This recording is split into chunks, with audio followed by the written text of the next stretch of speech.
Nous voici de retour pour une illustration sur les ratios de rentabilité. Comme d'habitude, nous procéderons en 3 étapes. La première étant la récolte des documents de fin d'exercice qu'on trouvera à la centrale des bilans selon la procédure à l'écran. Nous prendrons les documents de fin d'exercice de l'entreprise Materne Confilux pour l'exercice 2021. Calculons donc la marge brute sur vente. Nous voyons ici les rubriques au numérateur et les rubriques au dénominateur avec, sur la droite, les différents comptes à rechercher au plan comptable minimum normalisé. Commençons donc par le numérateur et le bénéfice ou la perte d'exploitation. Remarquons au passage qu'on soustraira les rubriques 76A et 66A qui sont respectivement les produits et les charges d'exploitation non récurrents, puisque, je vous le rappelle, nous cherchons seulement le bénéfice d'exploitation récurrent.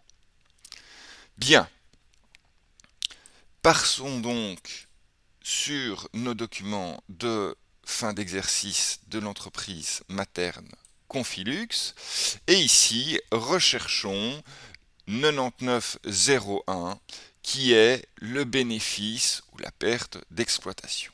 Nous prendrons ce montant ici pour l'entreprise 2020 et vous, pour l'exercice, vous prendrez l'entreprise, les résultats, je veux dire, pour l'exercice 2021. Bien, à ce montant, nous allons donc retirer d'une part les produits d'exploitation non récurrents ici en 76A et d'autre part les charges d'exploitation non récurrentes ici en 66A. Nous aurons donc le bénéfice ou la perte d'exploitation récurrent, si on peut le dire comme ça. Bien. Retournons voir notre tableau et voyons ce qu'on doit rechercher en plus. Nous avions les dotations d'amortissement, les réductions de valeur et les provisions pour risques et charges. Vous retrouverez les codes ici. Ce sont bien donc des charges. Elles vont devoir donc être rajoutées au montant pour être retirées. Je veux dire qu'on utilisera une addition pour les retirer puisque initialement on les avait retirés. Alors on va se permettre quand même d'aller voir les risques et les provisions pour risques et charges parce qu'il y a une petite particularité là. Donc c'est le 635/8 qu'on va rechercher ici, 635/8. Et que voyons-nous ici?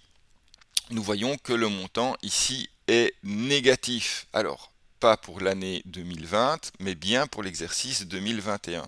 Alors, il est clair que si vous rajoutez un montant négatif, in fine, vous utiliserez une soustraction. Et c'est tout à fait possible, puisque pour ces provisions pour risques et charges, vous faites votre provision, mais si jamais le risque que vous avez provisionné s'avère faux, ou en tout cas qu'il ne s'est pas réalisé, vous allez récupérer ces provisions et donc ça va générer un montant de charge négatif. Bien. Continuons donc ici avec mon résultat qui me donne un ratio de marge brute sur vente de 8,3%. Pour calculer la marge nette sur vente, ce ne sera pas beaucoup plus compliqué puisque je vais simplement prendre quelques éléments en moins par rapport à la situation précédente. Remarquons au passage que la Banque nationale nous propose ici de rajouter des subsides en capitaux accordés par les pouvoirs publics et imputés au compte de résultat.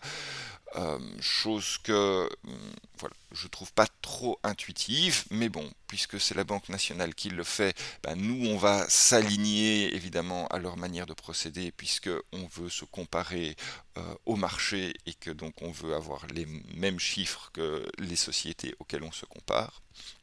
Mais voilà, heureusement, pour Materne Confilux, il n'y a pas de tel subside, donc je nierai cette rubrique pour le calcul, puisqu'il n'y a rien. Bien, donc pas de difficulté supplémentaire au calcul, j'ai simplement enlevé les trois rubriques qu'on avait rajoutées, enfin, je ne les ai plus enlevées, je devrais dire ça comme ça. Et donc voilà notre calcul avec un ratio de marge nette sur vente de 6,13%. Terminons par le calcul de rentabilité nette des capitaux propres. Et ce ratio ne comporte aucune difficulté. Nous avons le bénéfice ou la perte de l'exercice en 99,04 et les capitaux propres que nous avons déjà été chercher. Alors, allons juste voir pour la forme où se trouve notre montant de bénéfice ou de perte de l'exercice.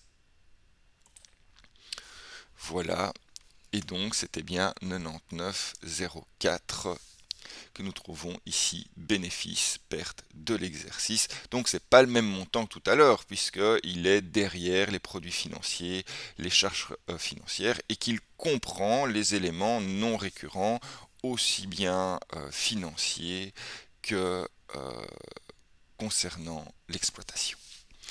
Bien.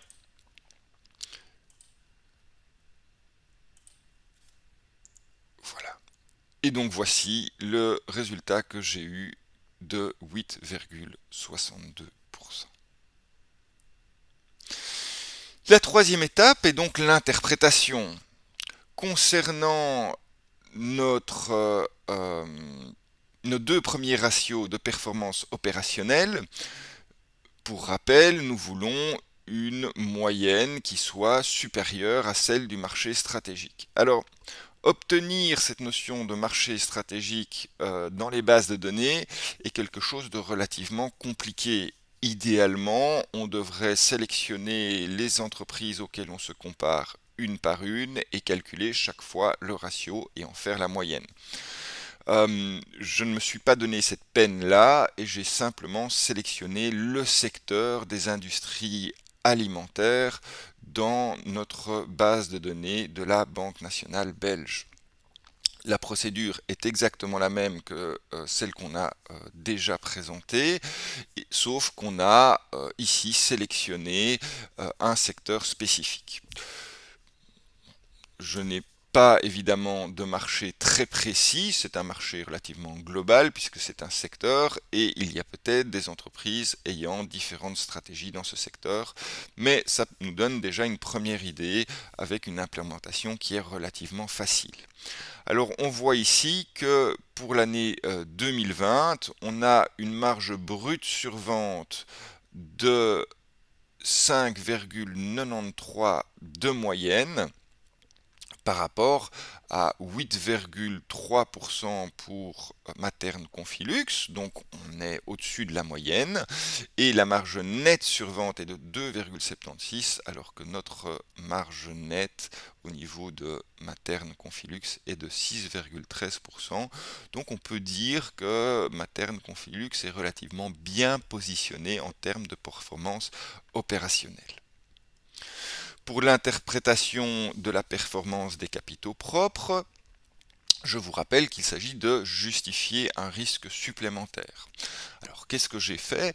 J'ai été voir quel était le revenu annoncé de nos obligations émises en 2020. Et donc il y a eu 3 obligations émises par l'État belge en 2020.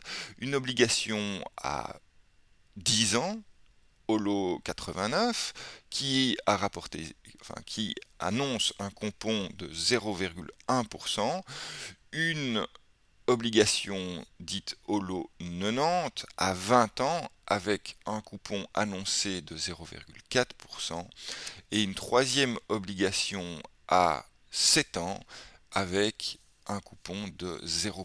Alors vous allez me dire, c'est pas grand-chose, mais non, les bons d'État ne rapportaient pas grand-chose en 2020.